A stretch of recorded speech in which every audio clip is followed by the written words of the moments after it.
Tempo lalu, Mimin pernah membuat video mengenai perang bubat yang menyebabkan terjadinya pro kontra antara beberapa penonton yang ada.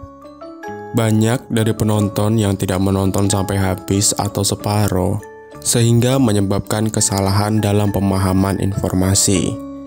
Beragam komentar pun muncul, mulai dari mengatakan bahwa Mimin YouTuber miskin, perang bubat hanya karangan Belanda, hingga mempermasalahkan pacarnya yang satu suku Jawa, yang satu lagi suku Sunda.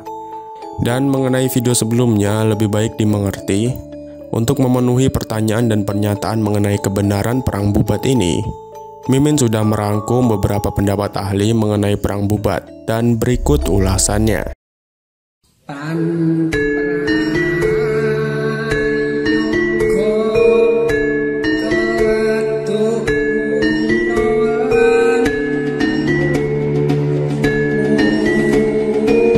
Perang bubat ini adalah perang yang diceritakan pernah terjadi pada masa pemerintahan Raja Majapahit, Hayam Wuruk, dan Mahapatihnya Gajah Mada. Perang ini melibatkan sejumlah besar pasukan kerajaan Majapahit yang dipimpin oleh Mahapatih Gajah Mada melawan sekelompok kecil pasukan kerajaan Sunda, pemimpin Prabu Mahabraja Linggabuana, di desa Pelabuhan Bubat, Jawa Timur pada abad ke-14 di sekitar tahun 1360 Masehi. Pertempuran yang tidak seimbang tersebut dimenangkan secara mutlak oleh pihak Majapahit. Pasukan kerajaan Sunda dibantai habis, termasuk Raja Kerajaan Sunda, Prabu Maharaja Linggabuana.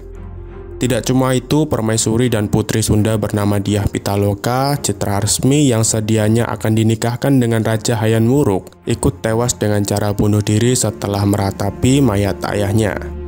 Diceritakan bahwa timbulnya perang ini diakibatkan kesalahpahaman Mahapatih Gajah Mada saat melihat Raja Sunda datang ke Bubat beserta permaisuri dan putri Dyah Pitaloka dengan diiringi sedikit prajurit Sunda.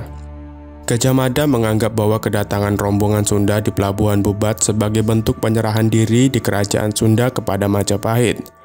Hal ini menimbulkan perselisihan antara utusan Linggabuana dengan Gajah Mada, dan memuncak hingga terjadinya perang terbuka. Sumber pertama kita ambil dari Bapak Agus Sunyoto. Yang belum tahu bapak ini siapa, beliau adalah salah satu penulis buku Syekh Siti Jenar. Menurut ungkapan beliau, sejarah harus diluruskan. Banyak sejarah buatan Belanda yang menyesatkan, di antaranya soal perang bubat antara Majapahit dan kerajaan Sunda yang hingga kini menyisakan catatan kelam. Tidak ada nama Hayam Wuruk atau Patih Gajah Mada di Jawa Barat. Sejarah ini kemudian juga melahirkan mitos tidak baik orang Jawa kawin dengan orang Sunda atau sebaliknya. Perkawinan ini membuat mereka akan hidup sengsara, miskin, selalu bernasib sial, dan tidak bahagia. Menurut Agus Sunyoto, mitos seperti ini lahir dari imajinasi yang tidak benar. Perang bubat itu tidak ada dan tidak tertulis dalam sejarah. Itu hanya imajinasi Belanda juga, Paraton yang sering dijadikan referensi. Agus juga mengatakan itu sesungguhnya tidak ada dan tidak tertulis dalam sejarah.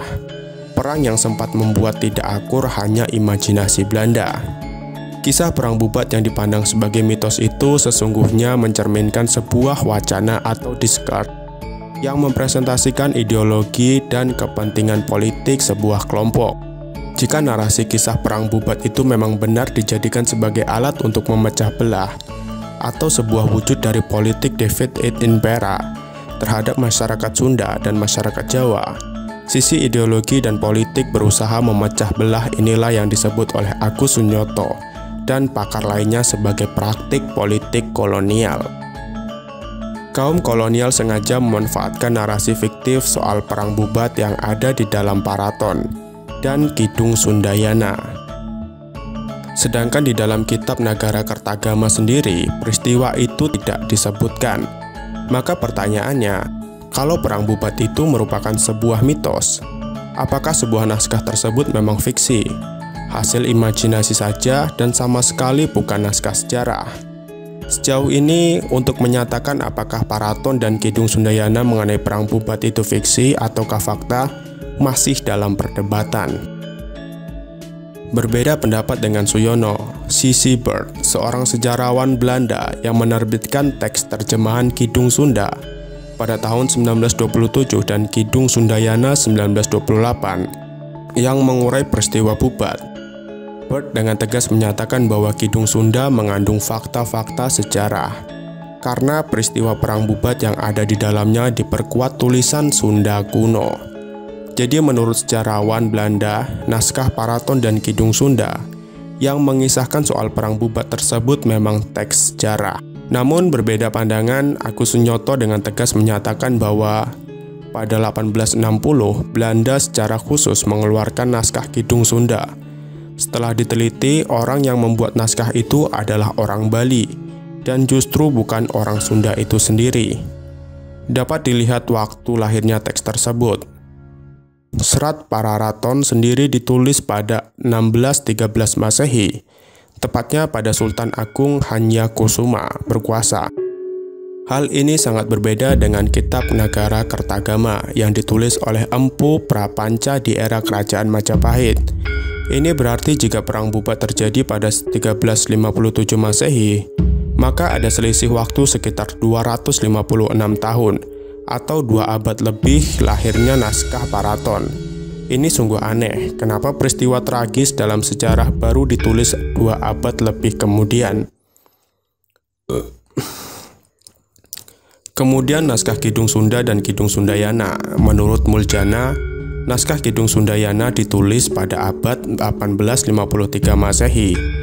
Jadi selisih waktu antara peristiwa Bubat dengan naskah tersebut adalah 496 tahun. Hampir 5 abad naskah Kidung Sundayana itu baru lahir. Tentu saja panjangnya jarak peristiwa dengan masa penulisan itu turut mempengaruhi kredibilitas.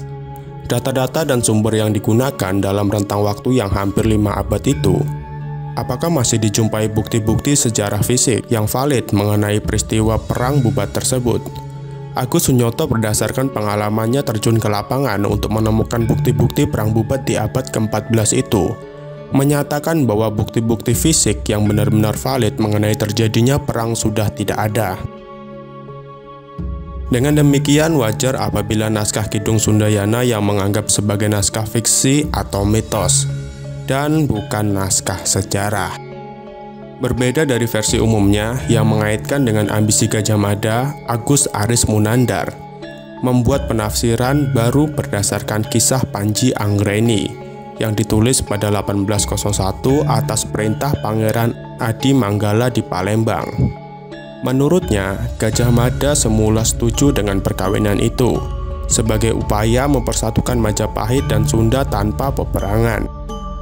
Namun ayahanda Hayam Wuruk yang disebut sebagai penguasa Kahuripan keberatan dengan perkawinan itu. Terlebih Hayam Wuruk telah dijodohkan dengan Indu Dewi, anak Raja Dewi Maharajasa atau adik Tribuana yang berkedudukan di Daha atau di Kediri. Maka Kertawardhana memerintah Gajah Mada untuk membatalkan perkawinan tersebut.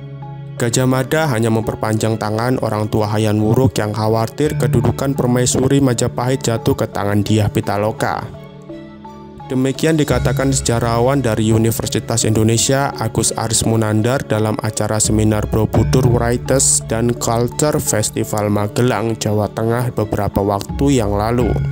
Selain itu ada juga teori konspirasi. Dalam bukunya Gajah Mada Biografi Politik, Agus menuliskan konspirasi pejabat Majapahit karena pada masanya Gajah Mada itu terlalu cemerlang. Banyak pejabat Majapahit yang ingin menjatuhkan Gajah Mada.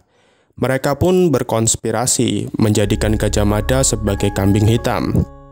Soal pernikahan dengan Dyah Pitaloka, Gajah Mada tidak bersalah. Dia hanya melaksanakan titah sang raja. Justru Sang Mahapati punya keinginan agar Majapahit dan Sunda bergabung menjadi kerajaan besar. Sayangnya, Gajah Mada tidak tahu menahu tentang konspirasi perjodohan Hayam Wuruk sejak kecil yang sudah dijanjikan pada sepupunya Dewi Sekartaji. Kesalahan inilah yang menjurus pada terjadinya Perang Bubat.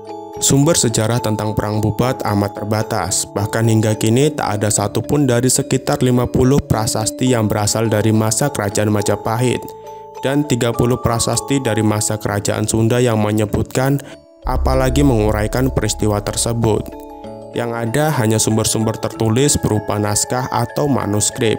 Paraton sendiri sebagai sumber awal mengenai peristiwa itu diragukan keakuratannya. Dari hasil pembacaan ulang atas teks Paraton Agung Kriswantoro, Filolog Perpustakaan Nasional RI menyebut data sejarah di dalam Paraton sangat mungkin menyimpang dari sumber data premier. Hal ini sebabkan waktu penulisan teks dilakukan jauh setelah peristiwa sebenarnya terjadi. Bahkan Edi Setiawadi, Guru Besar Arkeologi Universitas Indonesia, membuat perkiraan lebih jauh. Peristiwa Bubat itu tidak lebih dari sisipan penyalin Paraton, atau malahan tambahan orang-orang Belanda pertama yang menelitinya. Usai Perang Bubat itu, diyakini Gajah Mada meninggal atau mati dengan moksa. Sebab sampai dimanapun dan kapanpun, Gajah Mada tidak akan pernah mau melawan perintah raja. Tutur Dimas Cokro Pamungkas, budayawan Trowulan yang mempelajari tentang Majapahit.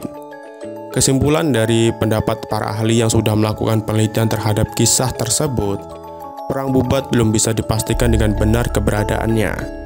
Akan tetapi, pernikahan antara suku Jawa dan Sunda tidak ada kaitannya dengan Perang Bubat tersebut. Sebab dalam agama tidak ada larangan menikah antara suku. Yang ada larangan menikah sesama jenis. Mimin minta maaf, sampai bertemu di video selanjutnya.